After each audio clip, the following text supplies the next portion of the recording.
second knowledge. Ang puso daw ng mabait ay nagtatamo ng kaalaman at ang pakikinig ng wise ay humahanap ng kaalaman. Sabi ng iba, an intelligent heart acquired knowledge and the ear of the wise seeking knowledge. The more you learn God's word, the more you know Him. And the more you know Him, the more you do great and enjoy. Makuha po tayo ng advantage pag tayo po nag-aaral ng salita ng ating Panginoon sa Kristo. It is very important for us na matuto sa salita ng Diyos araw-araw. Because to learn is to be acknowledgeable, and to be knowledgeable is to be marketable.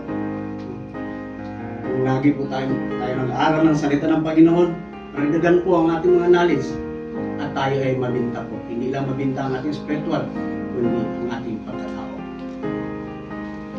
Kapatid, the truth is that ang totoo niyan, the more you learn or study the God's Word, the more His light will be shining upon you. And the shining, more the light shining upon you, the more you will be shining on the earth to the glory of God. At lalo po tayong nililiwanag sa salita ng Panginoon pag tayo po ay nag-aaral sa Kanya.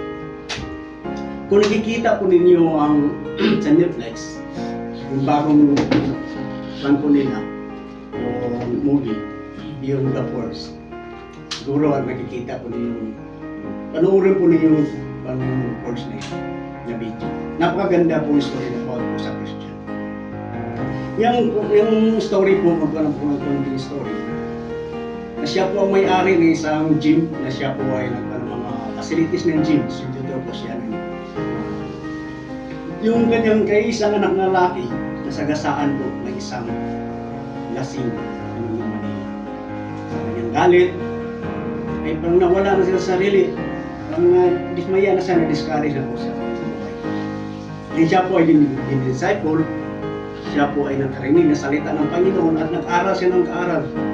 At mula noon, yung nakasagasa ng kanyang anak, pinuntahan niya mismo sa bahay at kanyang pinapatawad at naging disciple niya. Hindi lang yun. Yung sa kanyang negosyo, sa kanyang 100%, ang 90% ginamit niya sa ministry at disciple sa tao. At ang 10% na para sa kanya. Kaya sinabi po niya, we are meant to be a fountain, not be a drain. Basta tayo ang fountain ng Panginoon, hindi tayo ang tumatagas lamang. Kaya sabi nga, ang pag-aaral is the process of acquiring new understanding ng ating behavior. Ang pag-aaralan po natin pag tayo po nag-aaral ng salita ng Panginoon. Kung galit, ating po mga disiplina, ang ating skill, ating value ng ating pagkatao, ang ating attitude, ang ating preference, pag tayo po ay nag-aral ng salita ng Panginoon. Ito pong lahat ay ating madisiplina.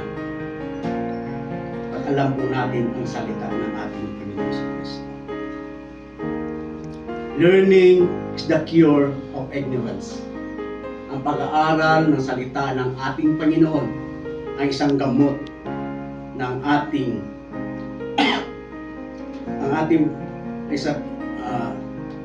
sa ating pagka-ignorante. Go for the knowledge, don't die in ignorance. May kasabihan pa nga tayo, eat like a king, die like a rat.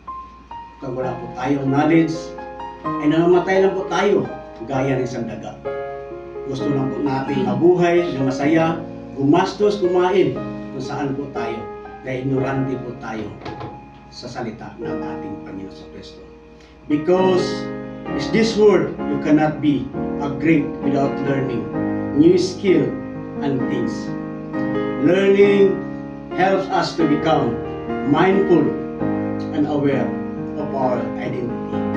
Maingatan po natin ang ating mga identity kung sino po tayo. And the purpose and to be consciously identified, selected and restructured information in order to achieve something that will matter for us. as a believer, your faith cannot be grown if you do not learn the Word of God.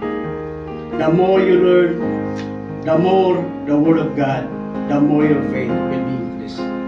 Do not be too busy or to study the Word of God kung hindi mo ito isabuhay kung kanyang mga salita. If you are a leader, learn more about leadership. If you want so that you can lead well. If you are a singer,